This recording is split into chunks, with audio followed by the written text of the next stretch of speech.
Welcome to week 22 of Weekly Reads. This is the second week of summer, so welcome to casualness. But let's go over the 8 books that I have started, and we'll talk about them a little bit, and then I will share throughout the week how they're going, other books I start, my reviews, and things like that. Today is June 2nd, and this is where I'm at. The first book that I have started is Redneck, Resilient by James Harold Webb. This is an autobiography. I won it in a Goodreads giveaway, and it is one of the 25 books I wanted to read in 2025. It is on the shorter side. To meet my May goal, I wanted to get it done before June, and obviously that did not happen. I am 50% into that book. I'm liking it. He definitely thinks differently than I do, which can give you a whole new perspective on things. The second book that I'm in the middle of, I'm not currently reading, is Leap of Faith by Bouchard. This is a cozy mystery witchy book. It is also one of the 25 books I want to read in 2025. I got 7% in and realized I wasn't going to finish by the end of the month, so that's when I threw in Resilient Redneck. Didn't get that one done either, but now I have 2 books off the 25 books I want to read in 2025 going. However, I'm going to finish Resilient Redneck and another ebook before I jump back into Leap of Faith. The third book is my audiobook, and it is Deep In by Ali Hazelwood. This book feels so different than the Ali Hazelwood book, not necessarily in a bad way, but our main characters are in college, are both athletes. Lucas is a swimmer and Scarlett is a diver. They definitely have some STEM elements because they're both going pre-med, and so they're both in the same research lab, but neither of them fit the stereotypical jock or pre-med student. They both also have some interesting bedroom things, and the way they met is throwing me a lot more than their bedroom wants, because they met through Lucas's ex and they're all friends, and it's just a little bit of a weird situation. Definitely look at trigger warnings. I feel like consent is definitely a huge thing in this book. There are some darker topics. The fourth book and the ebook that I'm going to finish after Resilient Redneck is Wild and Wrangled by Lyla Sage. This is the 4th book in the Rebel Ranch series, and it is a second chance romance with Cam, who is the baby mama to the family we've been following, and Dusty. So we've met both these characters before. Cam was about to get married and did not. Dusty was there to kind of pick her up and make her feel better. And we're diving into their romance from the past. So we have dual timelines going on, as well as dual perspectives, because we're going back between Dusty and Cam. The last 4 books are books I feel like have been on here for quite some time, and that is Whispers of Hope by Beth. This is a Bible study. I don't love the format, but I am 62% of the way through, and I think it has some really good nuggets of truth, so I'm going to keep trucking along on that one. Labyrinth Heart is the next one by M.A. Carrick. It is the 3rd book in the Rick and Rose trilogy. I've talked about before. Definitely not my favorite trilogy, not my least favorite either, but I just don't have a desire to pick this book up. I rented it from the library. It's a physical book, and I can't renew it anymore, and it is due back by June 10th, so I have to get it done by then. And I am about 50% in that book. As I said, it is a physical book, and you can't tell, but in our rental, our lighting in our bedroom at night is really, really bad. So I can't really read physical books at night because we also don't have very many outlets. So it definitely limits the time that I can read the book, especially during summer when we've been go during the day. The last 2 are the Gratitude Journal and the Bible. They're the ones I talk about every single week and will until next year. Just slowly working through a Bible plan to read by the end of the year. And the Gratitude Journal, I started marking page numbers, have not finished that. Want to do it this week. Don't know if that's going to happen. We are chugging along there. I've definitely missed days on the Gratitude Journal. I am 3 days behind in the Bible plan. I will catch up with the Bible plan. I do not catch up on the Gratitude Journal though. This is the start of week 22 of Weekly Reads. I'm really excited to share my progress throughout the week, and I will talk to y'all later. Bye. Editing Annalise here. You're going to see me quite a bit for this week because I finished a few books, but that was the only clip I got during the week. I had like my beginning and ending clip, but that was the only clip of me reading or talking about books. So I'm gonna be here to share the in-between stuff. So I finished Redneck, Resilience, which is what I was reading in that book. It is an autobiography by James Harold Webb, and it's like subtitle is A Country Boy's Journey to Prosperity, because it is an autobiography about him and how he had resilience and grew in both monetary and family, and by the end was rich not only monetarily but relationally as well. There are definitely ups and downs throughout his story in both the business and the family sense. There were some missteps. I feel like he does own up to them. I personally have never heard of him before reading this book. He did make his money through medical imaging technology, which I think is very interesting. I have a friend that works in that field, and so they've told me a little bit about their job, so I had a little bit of perspective. I had a few highlights in the book that I thought I would share. The first one is, it's not about money. Well, it's not entirely about money. I feel like that's a very good summary of this book. Another thing he says is, it's rarely the things you set out to do that have the biggest influence on your life. Two additional quotes were, you and your career will be formed, shaped, built, and defined by your approach to relationships. Another relationship quote I highlighted was, relationships are the single most important thing in your life. As I said when I read the first quote, it's about money, but it's not. He does really talk about relationships and money in this book. This is definitely a book that I would not have picked up on my own. I ended up giving it 4 stars. So June 3rd, it poured, and I mean it poured June 3rd, like heavy rain all day long, and roads and houses were flooding. We don't have a basement. We didn't have any issues, but all activities were canceled. It was a state of emergency, to stay home type of a situation. So I ended up finishing up 3 books. The first book I finished was End Ali Hazelwood. I talked about this book at the beginning, but it is about Scarlett. She is a competitive diver. She had an accident on one of her dives and is going to therapy for that, as well as some other reasons that really messed with her head that we learned throughout the book. And then our male main character is Lucas. Lucas is a competitive swimmer at the same college. Both of them are pre-med, and so they get put together in a research situation. I liked them when they were at the research center.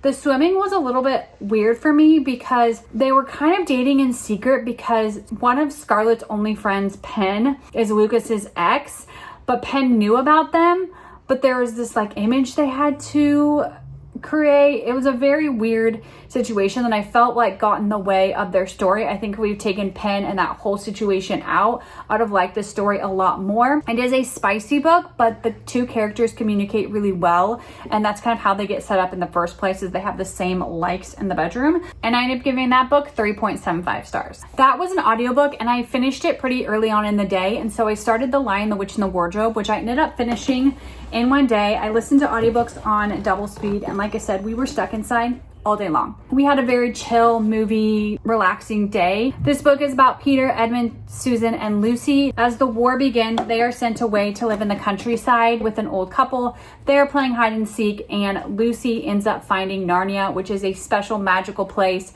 Edmund finds his way there, and in Narnia, they meet all kinds of magical creatures, including a evil white witch and Aslan, a lion. This is a middle grade adventure book, and it feels very much like that. I read the books when I was younger. I watched the movie, which I think the movie did a really good job of portraying the book. This book was a really easy, nostalgic read, and I ended up giving it 4.5 stars. So those 2 were audiobooks. The book I finished that day was Wild and Wrangled by Lyla Sage. This is the 4th book in the Rebel Blue Ranch series, where we follow Cam. She is a baby mama to one of the Ryder siblings that we've met previously. They have a really good co-parenting friendship. Their relationship was very short and sweet. Cam is going to get married at the beginning of this book and does not. Ends up going to a bar and re-meeting Dusty, and Dusty makes her feel better. And Cam's trying to figure out her life, because not going through with her wedding really messed up her relationship with her family. She needs a place to stay because she had been living with him. And so Dusty and Cam end up on the same property, different houses. It is dual perspective, so we get Cam and Dusty, but we're also dual timeline. We get to go back in time and see Cam and Dusty's relationship from the beginning and kind of what happened to break them apart. For second chance romances, I have to be convinced that whatever broke them up is fixed. And I feel like I did feel that way in this book. I felt like their second chance could last. I ended up giving that book 4 stars. And the next day, our life went back to craziness. So on the 5th, I did finish 2 books. The first one was an audiobook, Sally's Lament by Mancusi. This is a twisted tale with the nightmare before Christmas, where Sally feels boxed in and upset and wants to do more, and ends up in Christmas Town. While she's there, some chaos ensues just because she's not used to the rules in Christmas Town. And Christmas Town has some really weird rules in it, but she makes it back to Halloween Town, and her and Jack end up going back to Christmas Town to kind of figure out what's going on and kind of fix Sally's mistakes and save the people of Christmas Town. I will say I watched this movie one time. It was this year. with my kids. I was also making dinner and wasn't fully paying attention, so I could not tell you all the minor differences. Obviously, the main one is that Sally is our main character and not Jack. And I feel like with these twisted tales, Peter Pan, Hercules, and Pinocchio, the main characters have been male, but the twist has been that the secondary female character is the main character, which I don't always love. I think there's other ways we could twisted the tale to make it more exciting. Like I said, I'm sure there are other characters that are different and conversations that are different, but that was what I remember from my one time watching the movie.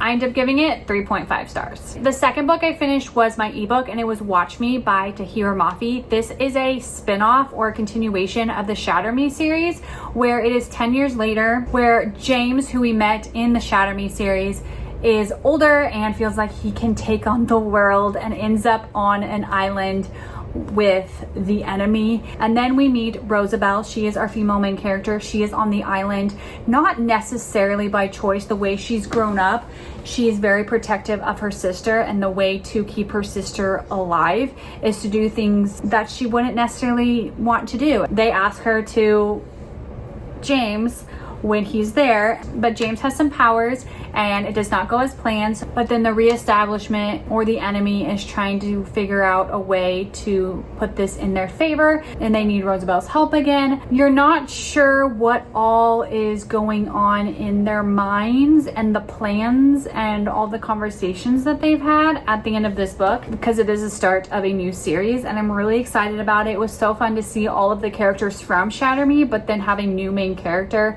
and a new fresh story. I thought that was really fun and I really enjoyed it. I ended up giving this book 4.75 stars. Hey, guess what? I finished Labyrinth's Heart by Emma Carrick. I did. It is the third book in the Rick and Rose trilogy, and I haven't talked about what it's about because with it being a third in a series, I can't even give you a synopsis because it'd be spoilers for the other books. However, I will talk about my feelings on this book, because while I didn't want to pick it up and read it, it's not because it was a bad book and I didn't enjoy it. I did enjoy this book / this series. I feel like this went with, especially the last two books that I read physically, is this is a book you have to pay attention. There's so many characters. The magical system is so intricate and unique and fun, honestly, but I didn't have the space to be able to really enjoy this book. This is a series I want to reread at some point, because when I was reading these books, I had children talk to me all the time. So I got distracted every couple pages, which when you have someone who's masquerading as someone else and infiltrating, and there's pages upon pages of houses and people at the beginning of the book, it is a lot to keep track of. Plus their magical system is very unique, and so it is just a lot. And so I don't think any of these are bad books. I just think this was not the time for me to read them. As always, the ratings are my own, and I feel like this book probably deserves more, but this is my feelings for the book, and that is 3.5 stars, which isn't bad. I do feel like it is partially my fault, but it is my rating. So an ebook I never talked about was Breaking the Speed Limit by Melanie Moreland. This is the second book in the Reynolds Restoration series, but the third book that I have read because I read one of them out of order. Our main character is Stefano. He works at Reynolds Restoration. He's in his early 30s, from an Italian family, the youngest child of 5, and his mom wants him to get married and have a family. He's never really cared that much, but is starting to kind of get an itch. One day he meets Gabby on the side of the road because her van is not looking so well, and he works at a car shop, and so encourages her to bring it to the car shop, and is a little bit forward in their first meeting. I feel like all of these books, the men are a little bit forward. She does bring it to the shop, and we're starting to get a look into Gabby and her life. She does have a 5-year-old son, Theo, and is really working hard to make ends meet, but is struggling. She has people in her life that are helpful, and we see throughout the book why she's so guarded. Let's close out week 22 of my weekly reads by talking about the books that I am currently reading. I'm going to start with the books I've been reading the longest and then work my way up to the books that I recently started. The two books I've been reading the longest, you can probably guess, are the Bible and the Gratitude Journal. I've talked about these over and over again. They are year-long projects, so they're going to continually be on there. I did recalculate where I am on the Bible, and so I'm 43% of the way through. I'm following a specific plan, and so it will take me all year. The third book that's been on the longest is Whispers of Hope by Beth Moore. This is a Bible study book I do each time as I'm reading the Bible, and I am 81% of the way through, so I should be done in week 23, which would be really exciting. The fourth book on my currently reading is Leaf of Faith by Lisa Bouchard. I started it at the end of May and I got about 7% in and just quit for various reasons. And so it's still on my currently reading. I am not actively reading it though. I have lots of other books that are going to go before this one. I'm going to leave it on there. However, when I go back to this book, I might start back at 0. I haven't quite decided yet. But if I don't, I'm going to leave my start date the way it is. It's just how my brain works. That is book 4. Book 5 is The Fiery Cross by Diane Gabldon. This is the 5th book in the Outlander series. And in this book, Claire and Jamie and their daughter Bree are still in this book. They are in the Americas, and their daughter Bree is becoming another main character because she has a child, and we talk a lot about the child so far. And I'm 27% the way through. This is a 54-hour audiobook, so I am taking breaks in this book to listen to other audiobooks. And the other audiobook that I'm switching between is One Flew Over the Cuckoo's Nest by Kesey. This is a book on the Rory Gilmore book list, and they always add such variety to my reading. The book is about a mental hospital and we're getting the ins and outs. There are some things going on behind the scenes. However, our narrator is a patient in the mental hospital, so you're not quite sure what reality is, but the narrator is telling it from their point of view and how this nurse kind of runs the hospital in a not kind way. I have listened to a little bit more, but I was 7% in at the beginning of today. I have not started a new physical book, but my ebook is A Crane Among Wolves by June Her. I thought this was going to be strictly a fantasy romance book, and it is a fantasy romance. However, there's historical fiction in there because we are talking about a real king who ruled in Korea, which I think is very interesting. I don't know much about the king and the rule to know how much of it is truth in this book, but I am enjoying it so far, and I am 9% through that book. So those are the books I'm currently reading, and we will start week 23 with these books and hopefully get some of them finished by the end of next week. I hope you enjoyed, and I will see you in my next video. Bye!